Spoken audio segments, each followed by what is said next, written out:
Les saludamos nuevamente desde el Instituto Nacional de Enfermedades Respiratorias. Ismael Cosío Villegas da inicio al programa anual de sesiones de enfermería correspondiente al año 2019. El día de hoy contamos con la maestra Verónica Domínguez Orozco, quien nos expondrá el tema Los retos legales y éticos para el profesional de enfermería. A continuación, le cedemos la palabra. Muchas gracias por la invitación. Y vamos a iniciar con esta plática que espero que sea de su interés. Cuando hablamos de CONAMED, en la mayoría de las instituciones, e incluso cuando somos estudiantes, pues una gran mayoría de los compañeros temen a esa palabra, ¿no? Dicen CONAMED, híjole, ya nos van a sancionar, ya hicimos mal las cosas. Eso sí bien nos va, porque hay otros compañeros que ni siquiera saben qué es la CONAMED. Entonces es por eso que me permito iniciar esta plática con, pues, ¿qué es la CONAMED? La CONAMED es un organismo descentralizado que por decreto presidencial inicia sus actividades en el año de 1996, derivado a las múltiples quejas que empezaron a existir hacia los servicios médicos principalmente, y que entonces los médicos no podían defenderse o se amparaban, pero posterior al acto, y entonces los detenían y pasaban 2 o 3 días en reclusorio o en detención preventiva, y entonces es por eso que se crea esta institución. Lejos de ser una institución sancionadora, esta institución principalmente se dedica a conciliar el conflicto del acto médico entre el usuario y el prestador de servicio. Pero no nada más son esas las actividades que realizamos. Estas son las principales actividades que realizamos en la CONAMED. Nosotros orientamos, es decir, si viene algún paciente con alguna inquietud, por ejemplo, cree que le están cobrando mucho para una cirugía, bueno, nosotros les orientamos, no es nosotros quien definimos o quien les apoyamos en esta situación, es en este caso la Profeco quien les podría apoyar en la situación económica. Entonces, nosotros les ayudamos en esta parte. Cabe mencionar que nosotros estamos recibiendo alrededor de 17,000 quejas al año a nivel nacional. Entonces, una gran mayoría se resuelve en esta primera instancia, en la orientación. Posteriormente, nosotros hacemos también gestiones especializadas, tanto a nivel médico como a nivel jurídico. Otra de las actividades que realizamos, y creo yo que es una de las más importantes y que no tiene tanta difusión, son las gestiones inmediatas. Si bien es cierto, nosotros somos personal de salud, pero en algún momento de la vida pasamos también a ser, pues, pacientes o familiares. Bueno, esta acción o esta actividad que realiza la CONAMED, pues también nos puede ayudar a nosotros. ¿De qué se trata? Se trata de que, por ejemplo, si tenemos el caso de un paciente que le van apenas a diagnosticar cáncer y le dan el estudio para dentro de 3 meses, pues no le va a servir. Entonces nosotros gestionamos a un tiempo no mayor de 48 horas para que le den ese estudio en la institución que le corresponda. Ahora va a depender de la situación, claro está, ¿sí? Sobre todo en situaciones gravosas, pero a bien, pues este tipo de apoyos son importantes y es importante que nosotros como personal de salud sepamos que tenemos esa ayuda en la CONAMED. Vuelvo a insistir, no nada más para orientar a nuestros pacientes, sino en el caso de que nosotros lo necesitemos, bueno, sepamos que existe. Otra de las actividades que nosotros realizamos es, recibimos quejas, ¿sí? Aquí cabe mencionar la diferencia entre queja y demanda. Nosotros recibimos quejas, estas son a nivel civil y las demandas son a nivel penal, ¿sí? Son 2 situaciones muy distintas. Cuando nosotros damos esta plática, les orientamos o les exhortamos a que si ustedes ven algún familiar o algún paciente que tiene gran probabilidad de presentar una queja o una demanda, ustedes los orienten para que vayan a CONAMED. Muchos se sorprenden y dicen, ¿cómo crees que le voy a decir a mi paciente o al familiar que se vayan a quejar a la CONAMED? Es mejor que llegue el caso a la CONAMED que llegue a una situación penal, es decir, a un ministerio público o a una procuraduría.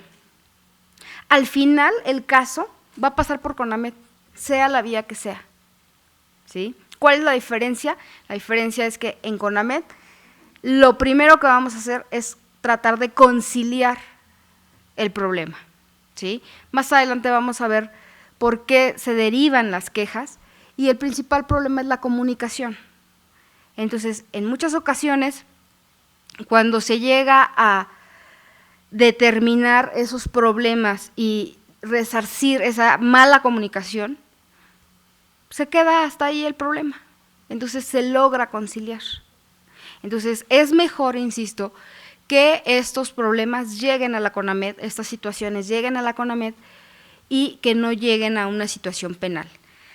Ahora, como les comento, otra de las actividades es los dictámenes, es decir, los casos que se van a nivel penal, que se van a los ministerios públicos o bien a las procuradurías, llegan con nosotros, pero ahí nosotros no podemos dar un veredicto como tal. Damos una dictaminación, damos una opinión, pero no podemos decir, bueno, vamos a conciliarlo de esta manera. ¿Por qué? Porque ya es por Ministerio Público. Entonces, les vuelvo a insistir, por cualquiera de las dos situaciones llega a CONAMED.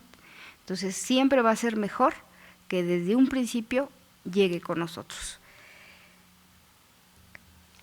Y bien, ya adentrándonos un poco al tema principal que hoy nos invitaron, a los retos que se tienen. El pasado 16 de octubre en un foro, el doctor Narro, nuestro secretario de Salud, pues comentó estos 3 retos principales, en donde nos enfocaremos principalmente al fortalecimiento del sector, ¿sí? Hoy en día hablamos de roles, ¿sí?, que si bien es cierto, en la literatura lo tenemos definido como los roles asistenciales, administrativos, docentes y de investigación, principalmente. Sin embargo, hoy en día ya tenemos injerencia tanto en las políticas públicas como en el ejercicio libre de la profesión, como en la industria, ¿sí? ¿Por qué pongo esta diapositiva? Porque estos son los retos que tenemos, ¿sí? Como les decía, estos primeros 4 están establecidos, están ya en la bibliografía como tal, pero enfermería ha ido avanzando de forma muy importante y no nada más a nivel nacional, sino a nivel internacional. Ahora, el reto referente al fortalecimiento del sector, pues también tenemos ese cuidado holístico que hoy en día, con nuevos términos, se están solicitando o se está transmitiendo para que nosotros cuidemos a nuestros pacientes de una forma integral, ¿sí?, en sus 4 esferas, pero sobre todo con este tipo de terapias o con este tipo de ayudas, que es la escucha, el silencio, lo que hoy en día le llaman el arte del cuidado, ¿sí? Y todo esto engloba a las situaciones éticas, ¿sí?, a las situaciones que desde pequeños, en casa, en la escuela, en la universidad, nos enseñan y que lo reforzamos en las instituciones, incluso en los mismos colegios que hoy en día se tienen, o bien en la misma literatura de enfermería. Todo esto, incluso ya documentado en códigos de ética que se tienen de diferentes instituciones, tales como el Consejo Internacional de Enfermeras, el mismo Colegio Nacional de Enfermeras, e incluso la misma CONAMED tiene su código de ética.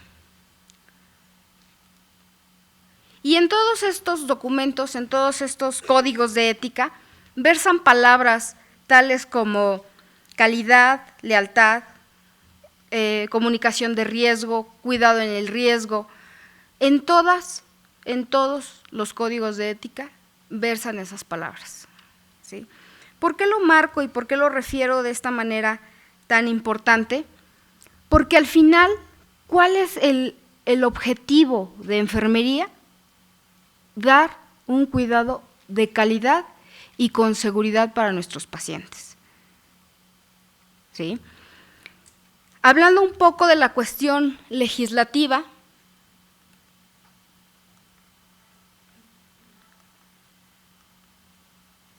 esta es la pirámide de Kelsen. Esta pirámide es la situación legislativa que nos marca al sector salud. Y tenemos en la parte inicial, o en la parte de arriba, la Constitución Política de los Estados Unidos Mexicanos, pero también los tratados internacionales, y ahorita vamos a hablar un poquito más de ellos. La Ley General de Salud, las leyes generales, los reglamentos, las normas, las guías de práctica clínica. Y si nos damos cuenta, los manuales institucionales también entran dentro de esta pirámide normativa. Todo esto lo vamos a ir enlazando, ¿sí?, conforme vayamos dando la plática. Y bien, hablando respecto a los tratados internacionales, hoy en día tenemos las acciones esenciales para la seguridad del paciente, que a partir del 8 de septiembre del año pasado, ya es una obligatoriedad para todo el sistema de salud que las conozcamos y que las llevemos a cabo. Y entonces alguien de aquí del foro me podrá decir, bueno, yo estoy en primer semestre, en segundo semestre. ¿Qué crees? Que ya eres parte del sistema. Aunque tengas tu consultorio en Tangamandapio, no importa, eres parte del sistema. Entonces, todos los que estamos aquí presentes, estamos obligados a conocerlas y a ejecutar estas acciones esenciales para la seguridad del paciente, lo que anteriormente llamábamos las metas internacionales. De repente existe esa confusión, ya no existen, sí existen, y entonces, ¿qué pasa? Como su nombre lo dice, son metas internacionales, ¿sí? Eso es a nivel internacional. Las acciones esenciales para la seguridad del paciente, determinadas o dictaminadas por el Consejo de Salubridad General, son las que aplican para México, ¿sí? Estas están tropicalizadas o adecuadas, esas metas internacionales están adecuadas para México en las acciones esenciales para la seguridad del paciente, que son 8, ¿sí?, y que, insisto, están estas adecuadas a las situaciones de México.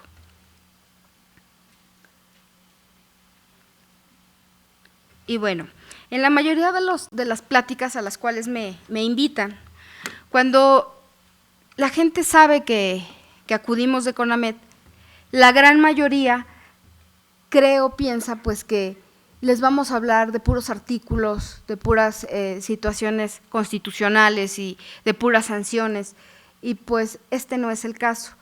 El punto importante es que toda esta normativa nos ayuda principalmente para que nosotros tengamos una línea de prevención, donde nosotros, a través de esa reglamentación que existe o esa parte legal que existe, llevemos un control referente a nuestro actuar, sepamos que existen sanciones, ¿sí?, y sobre todo y principalmente que aprendamos de esto. Como les comentaba, en muchas de las ponencias quisieran que les enseñáramos un formulario donde dijera, si te equivocas y le pones mal el medicamento, te va sancionado 3 meses, y si no pusiste 2 medicamentos bien, te vas 6 meses, y si pusiste mal 3, te vas 9 meses. Así no es. Esto va a depender mucho de la situación en general, ¿sí?, de la situación del paciente, de la situación del mismo compañero médico, enfermera o del sistema de salud. Afortunadamente, y esperemos que nunca tengamos ese formulario donde nos diga que si nos equivocamos de tal o cual manera, tengamos ciertas sanciones. Aquí lo que va a importar es sobre todo la figura jurídica en la que nos encontremos. ¿A qué nos referimos con esto? Tenemos figuras jurídicas negligentes. ¿A qué nos referimos con negligencia? Aquel compañero, aquella compañera que sabe hacer las cosas pero que no las hace. Aquel licenciado en enfermería, egresado de hace 7 años, que sabe que en una urgencia, una de las primeras actividades que tiene que realizar es canalizar una vía permeable o tener una vía permeable, y que no lo hace, ¿sí? Esa es una persona negligente. Tenemos la otra figura, que es la figura de la impericia. Aquel compañero licenciado que acaba de egresar, ¿sí?, que apenas el sábado fue su graduación y que entra a trabajar y todavía no tiene esa pericia. Entonces, esta persona se considera a una persona que tiene impericia. Ahora, también, cuando nos llegan a cambiar de servicios, que pasa muy seguido, pasa cada año en la mayoría de los hospitales, y no es que a veces cada 6 o cada 3 meses que nos cambian y nos rotan de servicios, de repente aquella compañera que estuvo 7 años en la selle y porque se fue a hacer neonato, la pasan a neonato y al final son sus primeros días que está con un neonato. Entonces esta persona también se consideraría o se va a considerar a una persona que tiene impericia. El imprudente, aquel compañero que sabe hacer las cosas, pero hace más de lo que le toca. Por ejemplo, un compañero o una compañera con la especialidad en perinato. Hace sus maniobras, se da cuenta que viene pélvico y entonces prepáramela, la voy a meter a quirófano. A ver, espérate, eso no te toca a ti. ¿Sí? Qué bueno que detectaste que viene pélvico, pero esa no es tu función, el irla a operar, ¿sí? O que lejos del ejemplo que les puse al principio, lejos de canalizar una vía, quiere intubar al paciente. A ver, eso tampoco te toca. Qué bueno que lo domines y que lo hagas, pero para eso hay otros compañeros, ¿sí? Entonces, a esta persona se le considera una persona con imprudencia. Y la figura dolosa, que es la persona que con toda la hazaña quiere afectar o quiere perjudicar a algún paciente. Estas son las responsabilidades médicas que se tienen en México. Como ya les comentaba, en CONAMED vemos principalmente las civiles, pero tenemos administrativas, civiles y penales. Las administrativas se ven principalmente en los órganos internos de control de las instituciones. La gran mayoría de los compañeros dicen, bueno, pues es una sanción administrativa, no pasa mucho. Sí pasa, ¿sí? Una sanción administrativa puede llegar incluso hasta que te inhabiliten, ¿sí? Es decir, quitarte esa oportunidad de trabajar en la institución. A lo mejor no te quitan título ni cédula, pero te inhabilitan de trabajar en la secretaría o de trabajar en el IMSS o de trabajar en el ISSSTE o de trabajar en el sector público y nada más puedas trabajar en el privado. Entonces, al final, pues sí se lleva una situación pues penosa cuando tenemos alguna sanción de cualquier tipo. Y bueno, pues las más temidas vienen siendo las penales, que estas pueden caer incluso hasta el que una persona pueda estar en la cárcel. Todo esto que les acabo de comentar, si lo podemos ir incluyendo, ya les decía, desde los códigos, desde las situaciones éticas y demás, pues hablan de toda esta parte de dar calidad y seguridad a nuestros pacientes. Desde el 2000 hemos hablado en bastantes foros a nivel nacional e internacional referente a la calidad y la seguridad del paciente. ¿Pero realmente lo estamos llevando a cabo? ¿Realmente le estamos dando calidad en el cuidado a nuestros pacientes? ¿Realmente les estamos dando seguridad? Esa respuesta quisiera que ustedes se las den al finalizar de esta plática. La CONAMED, indiscutiblemente, siempre va a apostar por la prevención. En muchas de las pláticas, ya les comentaba, los compañeros quisieran que les diéramos artículos o que les diéramos sanciones o incluso el qué hacer, ¿sí?, cuando ya tienen el problema, cuando ya tienen una queja, cuando ya tienen una demanda. Cuando recién entré a la CONAMED, una compañera del hospital me fue a buscar muy angustiada y me pidió ayuda porque tenía una situación. Y pues no es burla, pero le dije, pues lo único que puedo ayudarte a hacer es rezar y esperar que todo lo que hiciste lo hayas escrito y lo hayas plasmado en tus registros clínicos de enfermería, porque ya no hay nada que hacer. O sea, lo que hiciste, ya lo hiciste. ¿Sí? Entonces, la principal área de oportunidad que se tiene en enfermería es la comunicación. Las 3 principales causas de queja o de demanda, tanto en la CONAMED como a nivel penal, son 3. Las acciones, es decir, porque hiciste cosas mal o hiciste cosas de más. Las omisiones, es decir, que no hiciste las cosas, pero principalmente es la comunicación. Ese es el principal problema que existe, y no nada más a nivel de enfermería. Les voy a compartir un caso, ¿sí? Un caso que les va a dar risa, pero que fue una realidad. Llegó una mujer a la CONAMED y entonces ella pone su queja porque le habían quitado la matriz. Le habían quitado la matriz. Esa fue su queja, porque le habían quitado la matriz. Y entonces, cuando llega al careo, ¿sí?, el ginecólogo le dice, señora, yo le expliqué, acuérdese que le hice un dibujito y le expliqué que le iba a quitar el útero. Acuérdese, estábamos en el consultorio, acuérdese. Sí, usted me dijo que me iba a quitar el útero, pero no la matriz. Y entonces nos puede parecer de risa, y claro que nos parece de risa, pero la paciente no tenía la obligación de saber que el útero y la matriz es exactamente lo mismo. Y entonces, ¿qué pasó ahí? Una mala comunicación por parte del ginecólogo, porque no se aseguró que la paciente estuviera comprendiendo que el útero y la matriz es exactamente lo mismo. ¿Sí? Entonces, en enfermería, ¿qué es lo que sucede?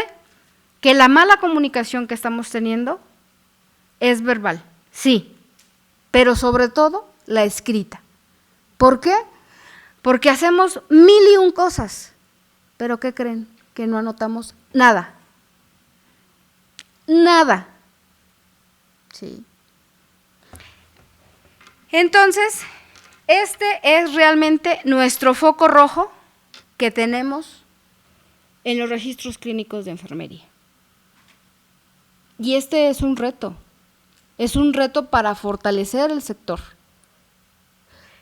Y entonces, en esa línea, vamos a recordar qué son los registros clínicos de enfermería.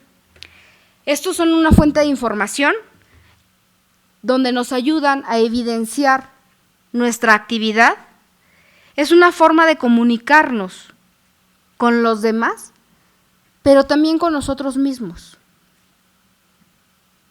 ¿Quién de ayer trabajó? ¿Quién ayer trabajó? ¿Quién de ustedes ayer trabajó? Usted. ¿Se acuerda perfectamente bien del nombre de todos sus pacientes? ¿Para qué le pregunto más? ¿Sí? ¿A qué es a lo que voy? Si no nos acordamos de lo que hicimos el día de ayer, ¿sí?, así, perfectamente, ¿sí?, desde el nombre, si tenía o no alergias, el grupo de sangre, si le hicieron o no laboratorios, qué medicamento le pasamos, qué dosis y demás. Si no nos acordamos de lo de ayer, ¿ustedes creen que nos vamos a acordar de lo que pasó hace 5 años? Pues no. Cabe mencionar que nosotros tenemos casos de incluso 15 o 20 años de anterioridad, y procede. Y entonces, imagínense, ¿ustedes se van a acordar de lo que hicieron hace 20 años? No, pues ¿de dónde? Entonces, estos documentos nos sirven, sí, para comunicarnos con los demás integrantes del grupo de salud, pero también para comunicarme conmigo mismo. Estos son los 5 momentos en donde se sugiere que se hagan registros clínicos de enfermería. Por supuesto, cuando se dan indicaciones médicas al ingreso de algún paciente, o bien cuando se cambia el tratamiento, o cuando ingresa un nuevo servicio, ¿sí? Cuando alguien del equipo realiza alguna actividad. Van a decir ustedes, bueno, pero yo no lo estoy haciendo. Perfecto. Pero al final están interviniendo o están haciéndole algo a tu paciente. ¿Quién es el responsable del paciente? Nosotros, ¿sí? Los enfermeros. Imaginen ustedes a un bebé recién nacido, multipuncionado. ¿Quién es el responsable? Enfermería. ¿Sí? Imaginen ustedes, 1 de marzo, rotación de residentes. Y aquel residente que fue, tomó la muestra, fue al comedor y se le perdió. Regresó, se le coaguló. Regresó, se le contaminó. ¿Pasa? Sí, sí pasa. Y no necesariamente tiene que ser el 1 de marzo. Pasa muy seguido. Y entonces, si yo no estoy anotando todo esto, ¿qué va a pasar? Que la responsable de esto voy a ser yo. Entonces, cada vez que le hagan algo a mi paciente, llámese el servicio de inhalo, llámese el servicio de nutrición, si es que tenemos al servicio de psicología, tenemos que anotar. Y tenemos que anotar quién lo está haciendo. Yo no lo estoy haciendo. ¿Quién lo está haciendo? ¿Sí? Las observaciones de nuestro paciente, de hecho más adelante lo vamos a ver también, las observaciones generales, sobre todo cuando hacemos una valoración de enfermería. Todas esas actividades e intervenciones que le realizamos a nuestro paciente, tenemos que registrarla y, por supuesto, la conducta del paciente. Cuando en las primeras ponencias presenté esta diapositiva, me decían, es que ¿cómo cree que le vamos a poner ahí que el paciente está agresivo? ¿Y cómo crees que no? ¿Necesariamente el paciente tiene que estar agresivo únicamente porque está agresivo? No, hay patologías que nos pueden generar una agresión del paciente. Sí, una encefalopatía, el paciente está agresivo, y entonces tengo que registrarlo. ¿Sí? Porque puede ser que el paciente esté presentando una encefalopatía, pero puede ser que nada más esté agresivo, o viceversa. Entonces tengo que hacer esa anotación. ¿Sí? Y bueno, otras generalidades referente a los registros de enfermería. Hoy en día tenemos registros tanto físicos como electrónicos y ambos tienen valor. ¿Sí? Tenemos que utilizar abreviaturas estandarizadas. Ahí les puse un ejemplo, la de ayuno. Al menos hasta el día de hoy no está documentado o no está en la bibliografía que esto signifique ayuno. Y mucha gente dice que es ayuno hasta nueva orden. Y no es así. Entonces, ayuno es ayuno, ¿sí? Y así no se escribe. Utilizar siempre bolígrafo y no lápiz. Al paso del tiempo, el lápiz, no sé si la palabra adecuada sea carcome, ¿sí? Desaparece, se borra. Entonces, cuando a nosotros nos llegan las hojas de enfermería que las llenaron con lápiz o con pluma de gel, no se ven. Entonces les voy a pedir, por favor, que esto se lo transmitan a sus compañeros, ¿sí? Por favor, no plumas de gel, ¿sí? Por hacer las cosas bien, no pues porque si tienes un problema legal no se va a leer. No les digan eso, díganles porque hay que hacer las cosas bien. Entonces, plumas de gel no, ni lápiz. Tenemos que utilizar lenguaje técnico médico, sin tachaduras, sin enmendaduras, letra de molde y, por favor, letra legible. Otras de las recomendaciones para los registros clínicos es hacer una redacción pertinente, coherente y concisa, cuidar la ortografía. También aquí tenemos muchos problemas en enfermería. Descripción meticulosa, ya les comentaba hace un rato, de la exploración física cuando hacemos la valoración. Hacer las anotaciones en el momento de realizar la actividad y no al finalizar del turno. ¿Por qué? Se nos pueden olvidar las cosas, ¿sí? La gran mayoría, ¿qué hacemos? Voy, atiendo a mis pacientes, tomo sus signos vitales y luego voy al control y me siento a hacer todas mis notas. ¿Verdad que sí? las notas se tienen que hacer a pie de paciente, ¿sí? En el momento en el que estoy atendiendo a mi paciente. Supongamos que ya terminaste de hacer tus actividades y entonces un paciente se te pone mal. Y entonces, entre el show de que corre el carro y demás, y hacer todas las anotaciones del evento, y pues se te olvidó lo de los otros pacientes. Y vamos con que otro de los pacientes, en serio sí fallece, y es un caso legal, y pues no anotaste nada. ¿Por qué? Porque te abocaste al problema. Entonces, legalmente, ese es un problema muy importante, porque sería que hiciste omisión de todo el cuidado, ¿sí? Y bueno, realizar notas de enfermería al egreso. Este también es un punto muy importante.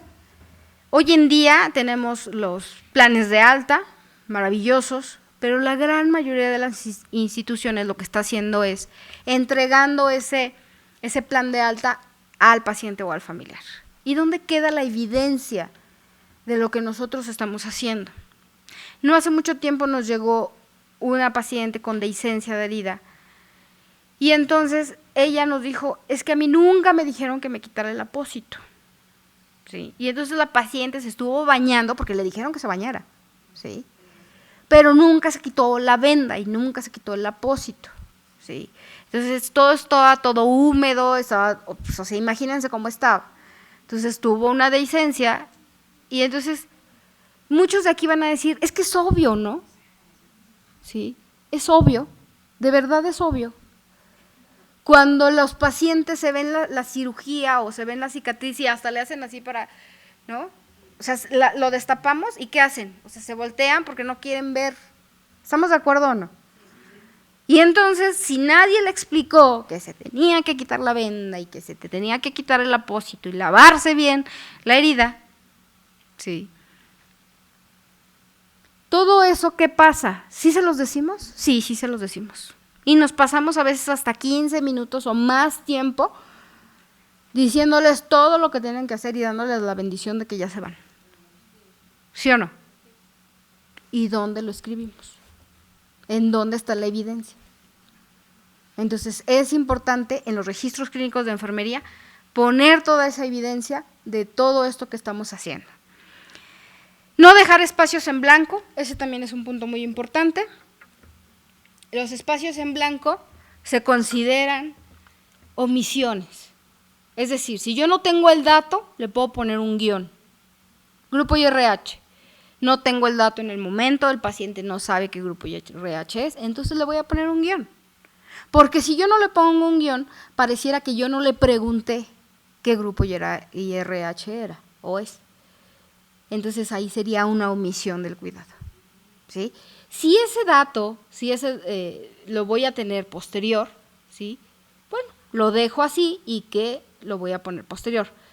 Si yo se lo encargo a mi compañera tiene que tener esa ética y esa responsabilidad para en verdad poner ese dato y si tampoco lo tiene, poner un guión, ¿sí? Porque acuérdense que todos estos datos y todo esto que estamos haciendo en nuestra hoja de registros clínicos no nada más me involucra a mí. En una hoja de enfermería, ¿quién participa? Participan 3 compañeros, el matutino, el vespertino y el nocturno. ¿Estamos de acuerdo? Entonces somos un equipo, no nada más es mi hoja de enfermería, ¿sí? Es la hoja de enfermería del equipo, ¿sí? Y bueno, por supuesto, conservar ese documento en buen estado. Y entonces les voy a dar unas recomendaciones muy puntuales referente a toda la hoja de registros. La primera es la identificación del paciente. Muchos de aquí me van a decir, es que nosotros sí lo hacemos. Bueno, que lo hagan, ¿sí? Pero el punto es no nada más hacerlo, sino hacerlo bien. ¿Por qué? ¿Qué es lo que está pasando? Hemos encontrado ahí en CONAMED hojas de enfermería que traen nombres incompletos, nombres incorrectos, es más, que son otros nombres. Porque no es lo mismo Castillo que Castilla, ¿sí? O no es lo mismo María Fernanda de Los Ángeles que María Fernanda. El nombre es completo. En las acciones esenciales que ya vimos, la acción número 1 es la identificación del paciente. Y ahí nos marca que tiene que ser nombre completo del paciente y fecha de nacimiento. Mínimo esos dos. Entonces, en la identificación del paciente, tengo que poner esos dos. Ahora, ¿en dónde voy a identificar a mi paciente? En 3 lugares. Primero, en su brazalete, ¿sí? Que va a traer con él en el brazo derecho, ¿sí? En el membrete de cabecera o de piecera, ¿sí? Y, por supuesto, en todo el expediente clínico. Y estamos hablando de todo el expediente. Notas de enfermería, notas del médico, notas de ingreso, notas administrativas, de trabajo social, en todo el expediente, ¿sí? Otra de las recomendaciones es anotar de forma correcta el diagnóstico médico. La mayoría va a decir es que nosotros sí lo hacemos, pero ¿lo haces bien?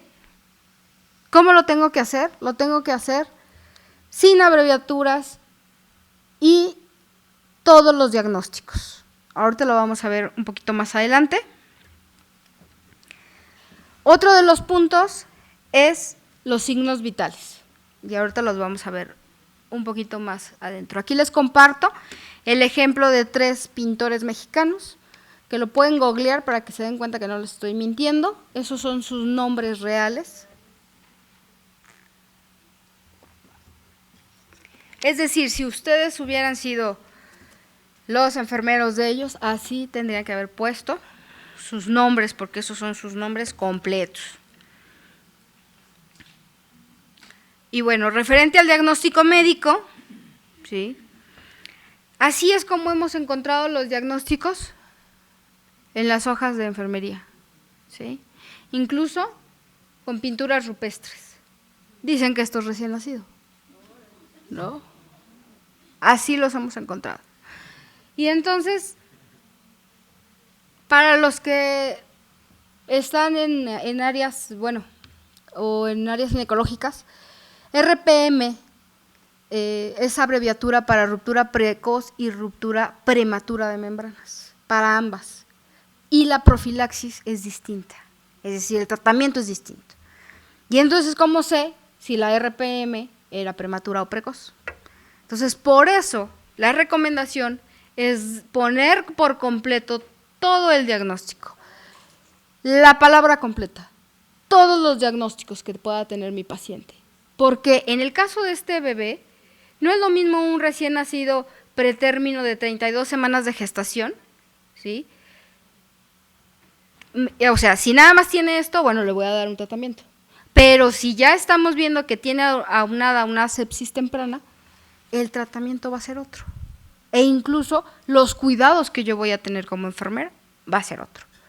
Entonces, por eso es que se recomienda. Ahora, muchos me van a decir, bueno, pero es que no cabe porque los espacios son muy pequeños, ¿sí? Porque ya lo estaba viendo con cara de es que no cabe, ¿sí? Pues miren, esta es la recomendación. Ok, este es el espacio nada más que me dan para diagnóstico. Ok, le sigo aquí. No me cabe, le sigo acá. Si el diagnóstico es más grande, le sigo acá. Y si no me cabe, le sigo acá. Y si no me cabe, le sigo acá. El punto es anotarlo, ¿sí? Al final, esa hoja de enfermería, vuelvo a insistir, es del equipo, pero el equipo también soy yo. Yo también soy parte del equipo. Y yo requiero, ¿por qué? Porque si dentro de 5 años este caso es un caso, sea queja o sea demanda, ¿sí? Perfectamente voy a saber por qué le hice o por qué no le hice al paciente lo que le hice o lo que no le hice, porque el diagnóstico está completo, ¿sí? Les voy a pedir, por favor, que de estas 2 gráficas, teniendo en cuenta que esta es temperatura y esta es frecuencia cardíaca, tomen ustedes un punto, el que más les guste, y lo interpreten en sus cabecitas, por favor, ¿sí? El que más les guste.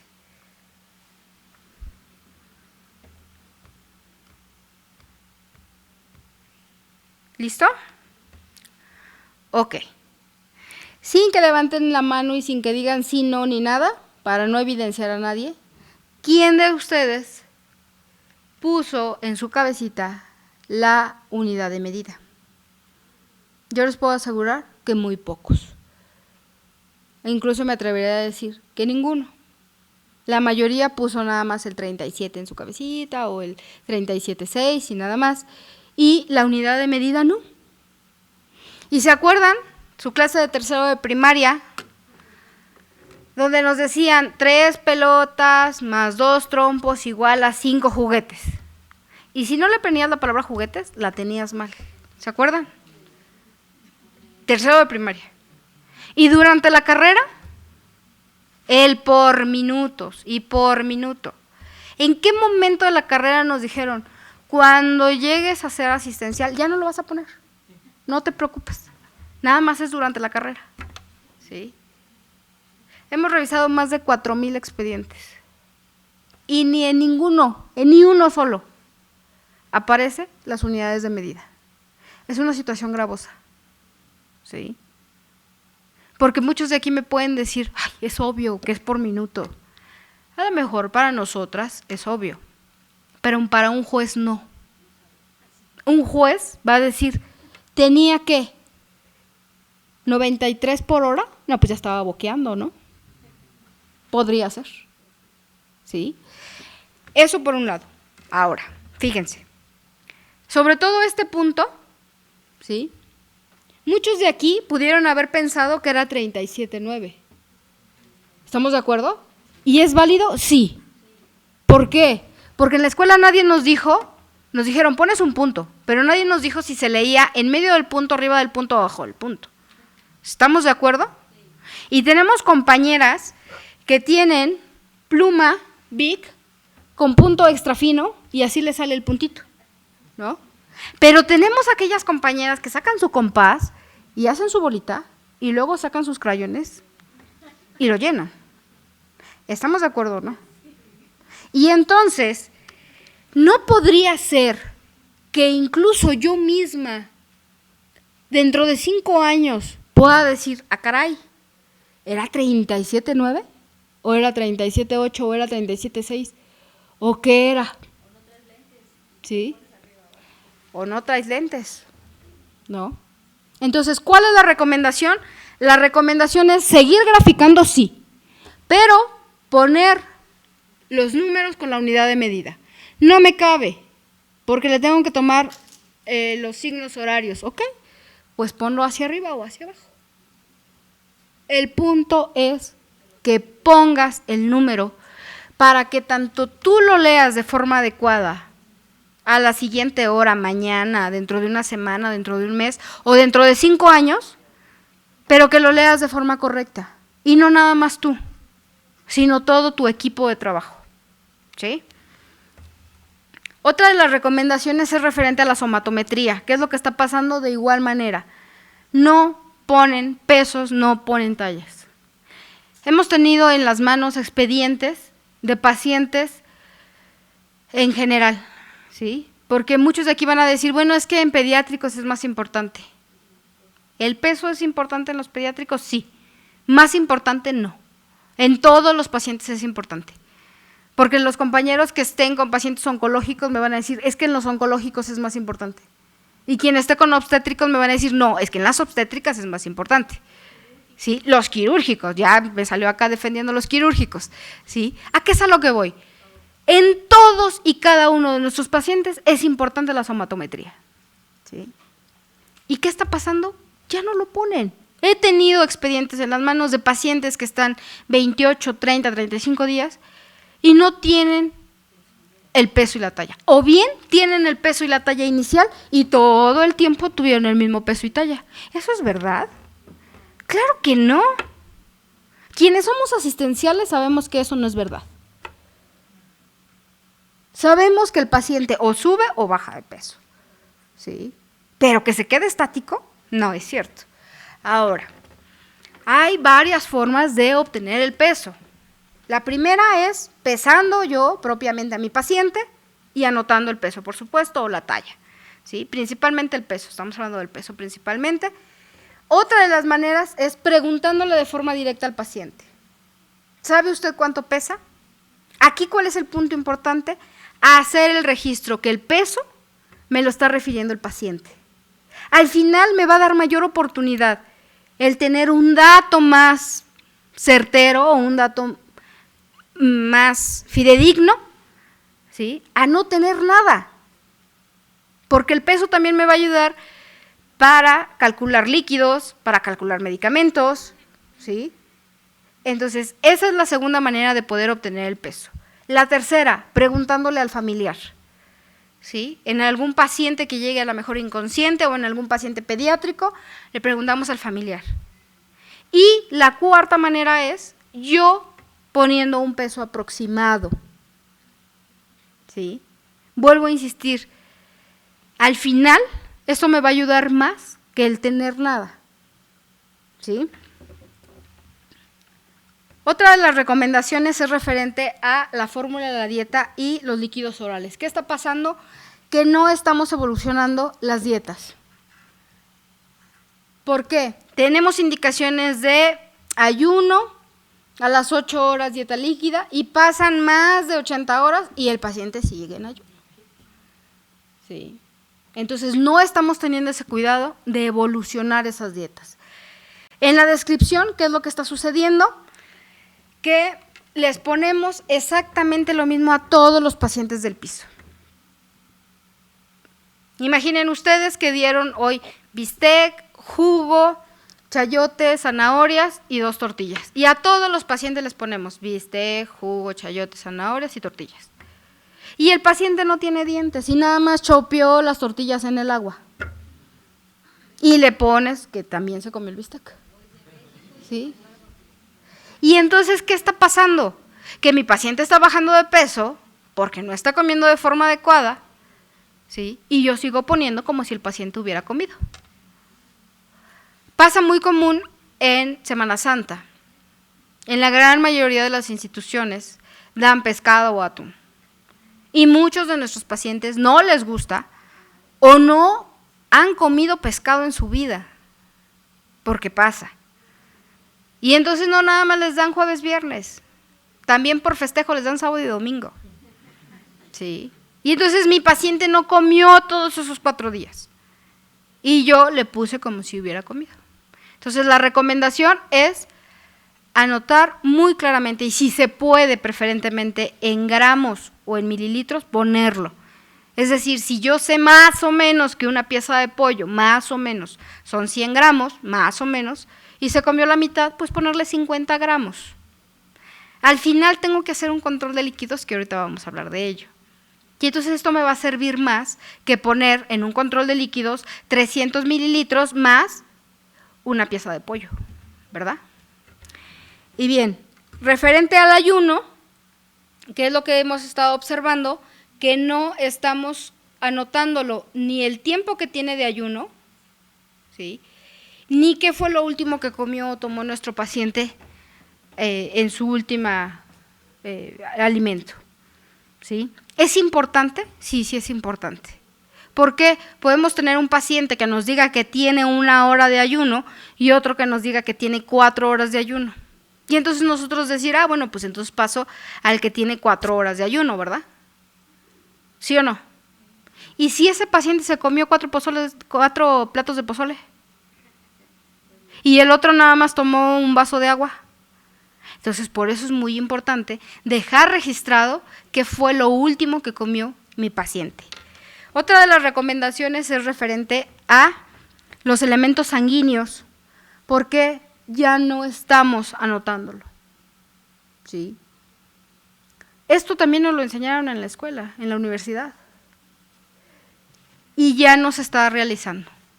Y sobre todo lo que viene aquí en la diapositiva es importante, pero sobre todo esta parte, porque está considerada como una donación de órganos, la transfusión sanguínea. Y entonces tenemos que tener el consentimiento válidamente informado, debidamente requisitado. Así es un procedimiento correcto y corresponde a la acción esencial número 4. ¿Sí? Sin embargo, ya no estamos haciendo esas anotaciones. Y bueno, Referente al control de líquidos, como les comentaba, ¿qué es lo que está sucediendo? Que ya no lo están haciendo. Y entonces, si nos vamos a bibliografía básica, Rosales, bibliografía básica de enfermería, ahí dice que le tenemos que hacer control de líquidos a los pacientes. Y me estoy yendo a la basiquísima, ¿eh? Sí. Y ahí dice. Y entonces, en varias instituciones me dicen, bueno, pero es que no me lo indicaron. A ver, espérame. A todos los pacientes hospitalizados se les tiene que hacer control de líquidos. ¿Y en qué momento? Vuelvo a insistir, nos dijeron en la escuela, te lo enseño, pero ya cuando seas asistencial ya no lo hagas, ¿eh? ¿Es cierto que los controles estrictos llevan otro procedimiento? Sí, sí es cierto. Pero tenemos que hacerle control de líquidos a los pacientes y ya se nos está olvidando. Ahora, referente a los ingresos, ¿sí? No lo estamos anotando. Y referente a los egresos, tuvimos el caso muy particular de un paciente que estuvo en la terapia intensiva 45 días, ¿sí? Estuvo en la terapia intensiva, todo el tiempo que estuvo en el hospital fueron 45 días, ¿sí? En esos 45 días, ni una sola evacuación. ¿Eso es cierto? O sea, de verdad, ni una sola evacuación. ¿Se acuerdan por ahí de algo así llamado código de evacuaciones? Sí. Pues nadie lo ponemos, nadie, ¿sí? Y bueno, evacuación y diuresis, todavía los pacientes les evacúan y miccionan, pero todo esto de acá abajo, ya nadie lo anota. Sí. O le ponen palomitas o le ponen si no. Y esto no nos sirve de mucho. Importantísimo. En una unidad ginecológica me decían, bueno, pero es que son loquios. Pues, ¿qué no loquios y sangrados es lo mismo? Sí. Y entonces, la importancia de anotar todos estos egresos para hacer un buen control de líquidos. Otra de las recomendaciones es anotar los laboratorios, pero anotar el nombre del laboratorio que se está haciendo. ¿Por qué? Si yo nada más le pongo laboratorios, ¿sí? Pues ¿cuál hicieron? Le pudieron haber hecho un EGO, una BH, una TP, una TPT, no sé, ¿sí? Ahorita le puedo preguntar a todos y cada quien me va a decir uno distinto. Entonces, ¿qué le hicieron a mi paciente? Entonces, es importante anotar qué laboratorios le hicieron, ¿sí? Y en qué momento. Cuando se toman los reactivos, sobre todo la glucometría, es muy importante anotar la hora en que se está realizando. La tenía indicada a las 16, pero a las 16 no había tiras porque no había pasado la supervisora, por lo que ustedes quieran y manden. Y se la tomé hasta las 16:40. Ok, pues anoto 16:40. ¿Por qué? Porque estoy dando un dato más verídico y más real, y eso le va a ayudar más a mi paciente que el que yo le ponga 16 horas. ¿Sí? E incluso puedo hacer la anotación por qué se lo estoy tomando a las 16 horas, 16:40, perdón. Los estudios de gabinete, esto pasa muy seguido, ¿sí? En las instituciones, depende de cada institución el proceso para los estudios de gabinete. En algunas instituciones, el camillero es quien va a hacer o quien lleva al paciente. ¿Por qué? Porque así es el procedimiento, porque así es en esa institución, o es el familiar quien lo lleva, ¿sí? Así es. Bueno, entonces yo tengo que anotar ahí que el familiar o el camillero o quién se está llevando a mi paciente, porque se han dado muchos los casos, sobre todo en estos traslados, que los pacientes se caen, ¿sí? O se pierden, por ahí dicen, es cierto, ¿sí? Pero sobre todo las caídas. Y entonces, ¿qué pasa? ¿A quién le echan la responsabilidad? A la enfermera, porque la enfermera jamás anotó que el paciente se iba a estudio y que se lo llevó el familiar, y que a partir de las 13 horas yo ya no estoy con ese paciente, ¿sí? Se fue y regresó hasta dentro de 1 hora. En esa hora yo no sé qué haya pasado, ¿sí? Entonces, insisto, muchos de los problemas que existen es porque no estamos registrando de forma adecuada. Para las programaciones quirúrgicas o en la intervención quirúrgica, la recomendación es mínimamente en el preoperatorio anotar el tipo de intervención que se va a realizar, la fecha y la hora en los registros clínicos de enfermería. De repente en alguna institución, por ahí me dijeron, no, es que nosotros sí tenemos urgencias reales, ¿sí? ¿Y a qué le llamamos urgencia real? No, pues es que así se tienen que pasar a quirófano. Y me quedé pensando, dije, de seguro ha de ser jefe. ¿Por qué? O no ha de ser asistencial. Porque los que somos asistenciales sabemos que una intervención quirúrgica, por muy urgente que sea, no es como en la Rosa de Guadalupe, que entran y salen. ¿Sí? Mínimo, pónganle ustedes si quieren que no se laven, porque era urgencia. Pero mínimo se tienen que vestir. No van a operar de civiles. ¿Estamos de acuerdo? Entonces, ¿existe preoperatorio? Sí. De 3 segundos, si tú quieres, sí. Existe preoperatorio. Entonces, sí tenemos que hacer estas anotaciones. Mínimamente, porque tendríamos que hacer todo lo de la lista de verificación y demás, ¿sí? Pero bueno, mínimamente tenemos que hacer esto. Ahora, este otro punto, para mí en lo personal, es uno de los más alarmantes. Y es uno de los más alarmantes porque durante toda la carrera nos están insistiendo con los 5 correctos, ¿sí? Al menos yo soñaba y veía en la sopa los 5 correctos, ¿sí? De tanta insistencia que me daban y me daban y me daban. Y yo creo que todos estamos iguales. En México estamos en el 65% de mala práctica en la aplicación de medicamentos.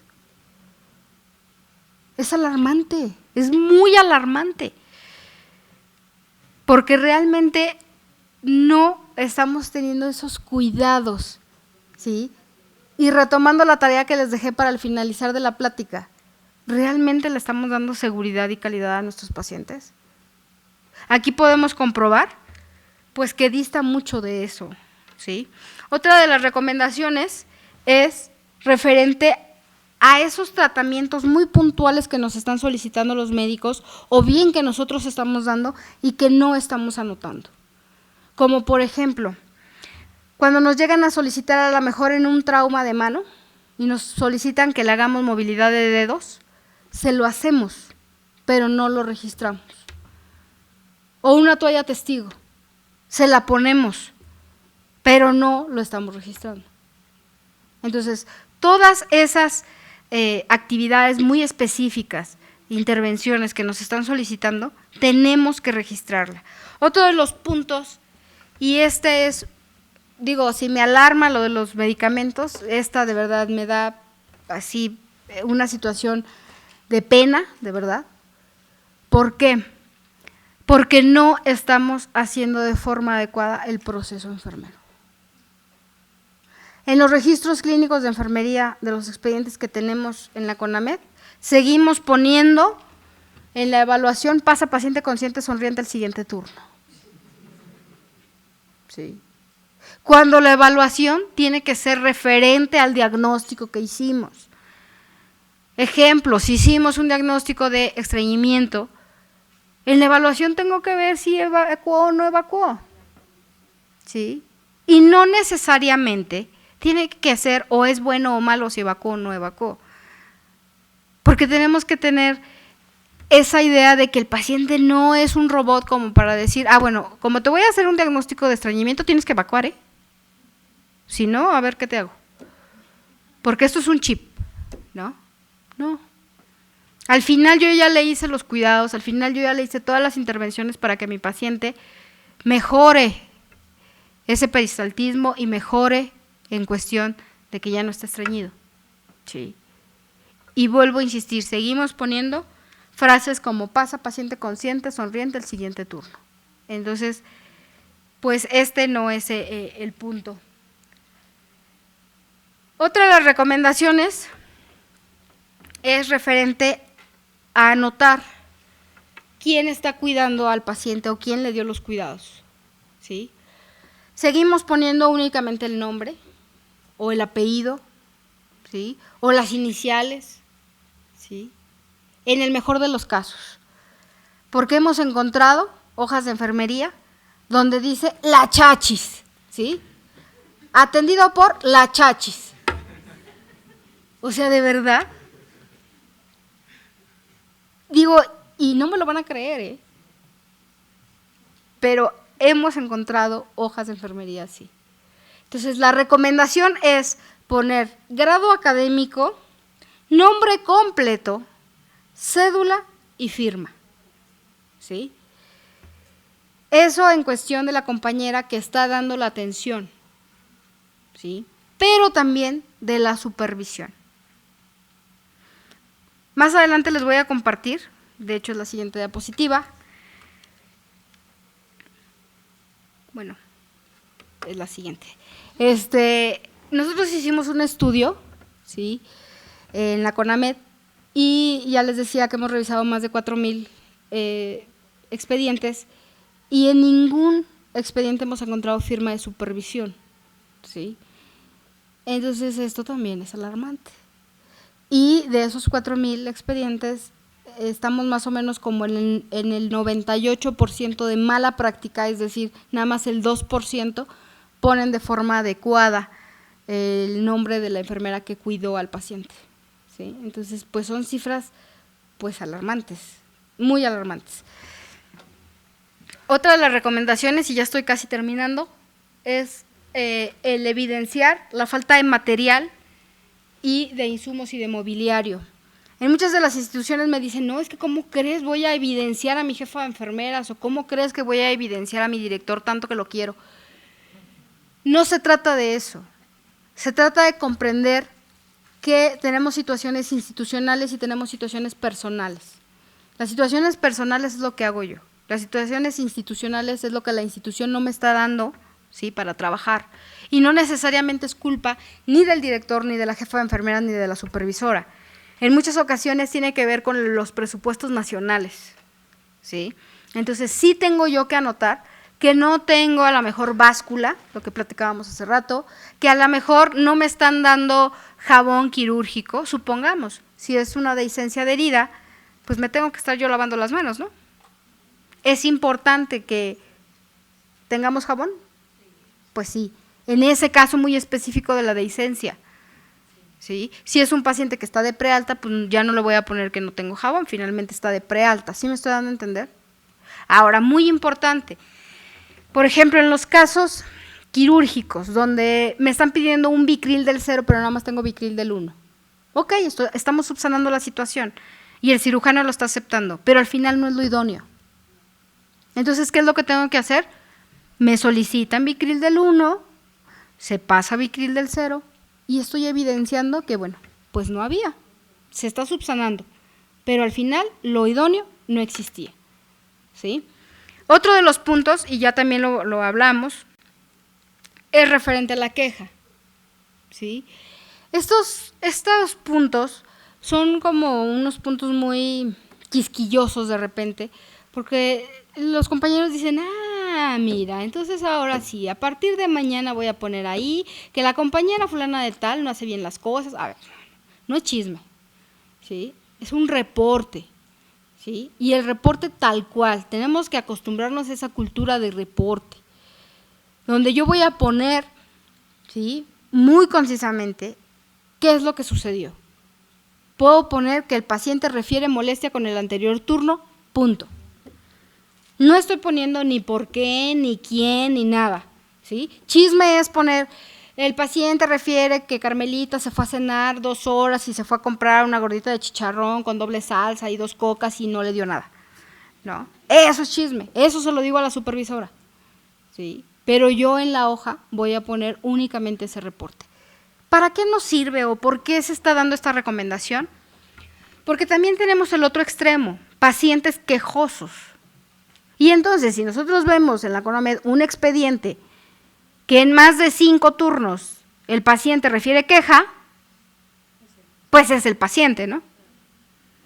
Pero si estamos viendo que el paciente tiene un historial limpio, si lo quieren ver, y de repente vemos una queja, pues ahí tenemos un foquito rojo, ¿sí?